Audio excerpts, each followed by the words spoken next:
Koine Internet, welcome to Parsing John. Today we are in Chapter 1, verses 24 and 25. Here's our rubric. This is everything we're looking for as we go through and parse the words and try to come up with a rough translation. Let's go ahead and get started. Kai apestalmenoi eson ekton pharisaion kai erotesan auton kai epan autoi ti un baptizes su uk ho Christos ude Elias ude ho prophetes. And that's where we're going to stop today. Okay, as we take a look at our very first word in the sentence, we see it's a coordinating conjunction. It says, and that we would normally translate as and. Okay, and then we want to find our verb so that we have an idea of who our subject is and what's actually going on. Apestalmenoi is not our verb, though this is a participle ending. We'll come back to that in a moment. And then here we come to ason. And ason is, in fact, our verb. It's got alpha nu there, which is a third person and plural ending. And we're back. The malefactor has been eliminated. All right, so we were on ason, which is a third plural ending of the verb eimi, esomai. It is imperfect. And it is, I forget the abbreviation, it's just down here, IMP, too much information, sorry. Imperfect, and it is active and indicative. So, this would mean they were. So we know we have a plural subject, and it's going to be the same subject as in our previous clause. They were what? Well, we can go straight to this participle, which as we can see has omicron iota there, which is nominative plural masculine. Let me just write that down. Okay, and then this apestalmenoi. Here we see that we've got apestal rather than apostle.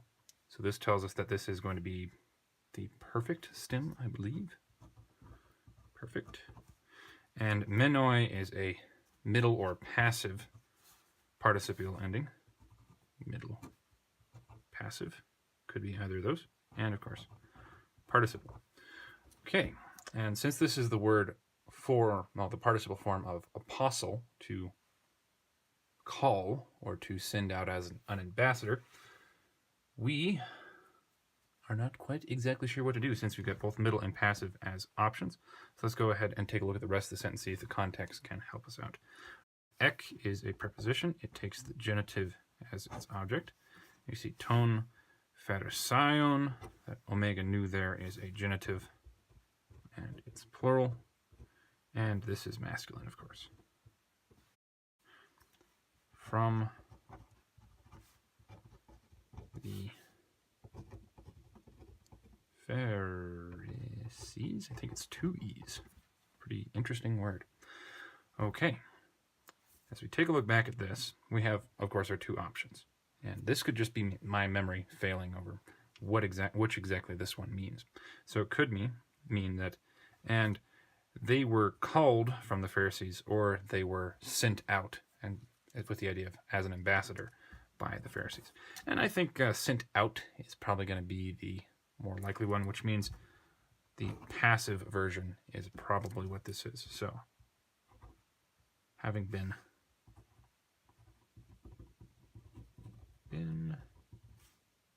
sent out.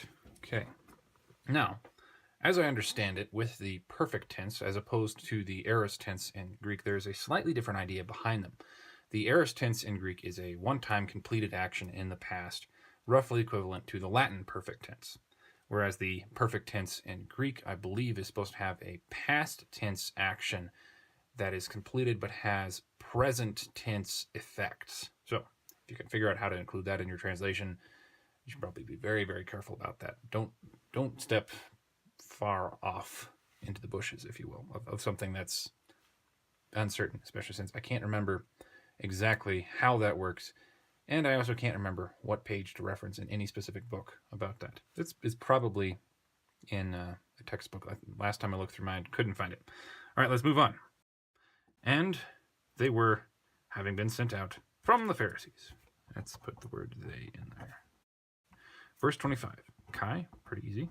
And then we want to go and find our next verb, and here it is. Erotesan. Alpha nu there. Got another third plural. Okay. And erotes is going to be our aorist stem, or technically, no, it's aorist, because this would be an epsilon if it were future. And that is active and indicative. And this means asked.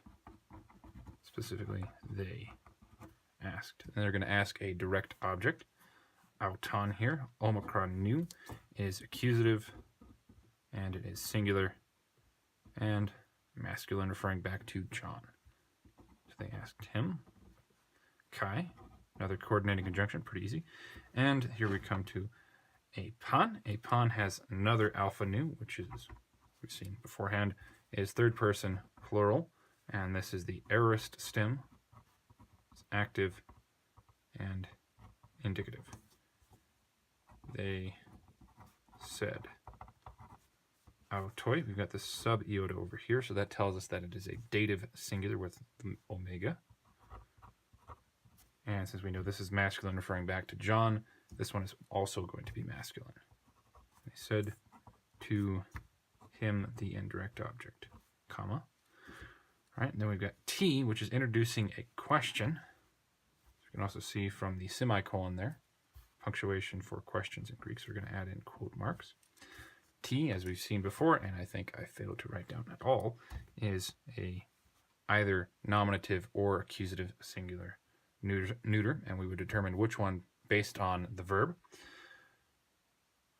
Normally, except we've got baptizes, and this is probably actually going to mean why, in which case it becomes an adverb, and being accusative or nominative neuter has nothing to do with this sentence.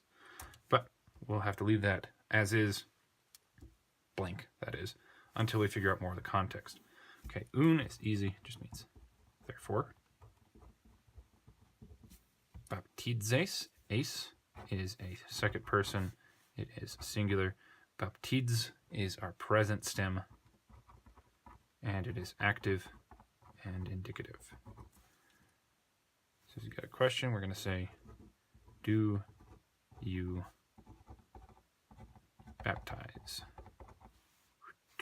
There we go. Now, we can take a look back at this. We could either say, why therefore do you baptize, or what therefore do you baptize? Now, what clearly, as the question there, seems kind of silly, if you know the greater context of the story, or what baptism even is.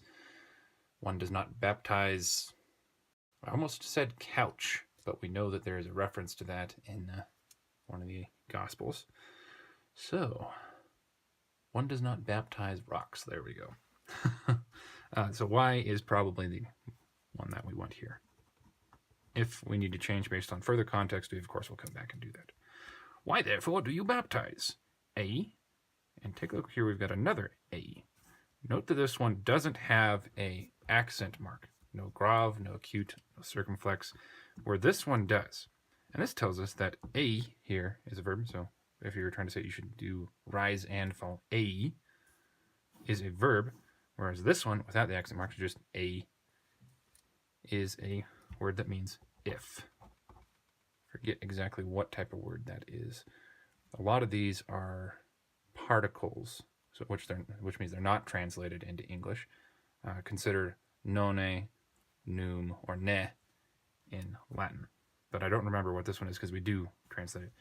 A su, that upsilon there tells it that this is the subject form of soon, so nominative, that's soon, su, and it is singular. Uk is a negative, not. If you, not. A is the second person singular present active indicative of Amy, so on, which is kind of weird since this one ends in a sigma and this one doesn't. Kind of expect them to, but then we would also have the problem of it being confused with the number 1. All right, nominative, no, not nominative. First, singular, present, active, and indicative. If not, are ho Christos. These two go together. Nominative singular there, and masculine. This is going to be a predicate, since we have a linking verb right there. The Christ. Ude. We have negative there followed by an ude. We could do neither nor, but since we've got a third one, let's just do not and not, which is technically what these two could mean if we separated them into u and de. Not and, not and. This one is our indeclinable word. If we take a look higher on this page, we can find Elias, and we already know, yeah, it's right there, nominative singular, irregular, because it does not decline properly in Greek. So nominative singular, masculine, reg, and that's Elijah, and not whole prophetess. Sorry, got a screen. No, we're not. Those two go together. We've got a nominative singular masculine of the first declension with this eta sigma there. And the prophet, question mark. All right, and there we go. We've gone through all of it with some minor hiccups.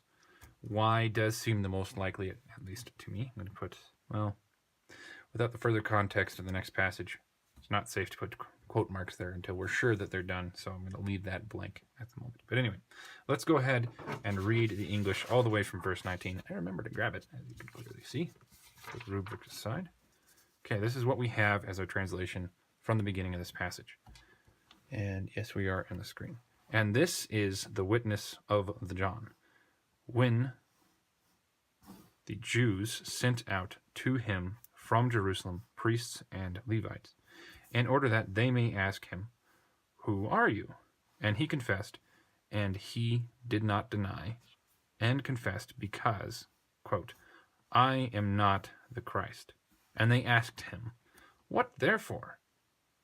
Are you Elijah?" Now that I know how to spell it. "I am not. The prophet, are you?" And he answered, "Not." They said therefore to him, "Who are you?" In order that we may give an answer to those having sent us. "What do you say about yourself?" He said, "I am voice of crying in the wilderness. Make straight the road of Lord, just as Isaiah said, the prophet." And they, having been sent out from the Pharisees. And they asked him, and they said to him, "Why therefore do you baptize, if you are not the Christ, and not Elijah, and not the prophet?" The end. All right. There we go. Gone through, taking a look at the context of verse 19 through verse 25. We are getting pretty close. I believe we have just 3 verses left before we finish this passage, and we can take it and compare it to the Latin. Thank you for joining me, and I hope taking a look at these 2 verses has been helpful to you. I think it's the second or third time I've made that mistake. Sorry about the phone. I hope it doesn't happen again, but no guarantees. Farewell.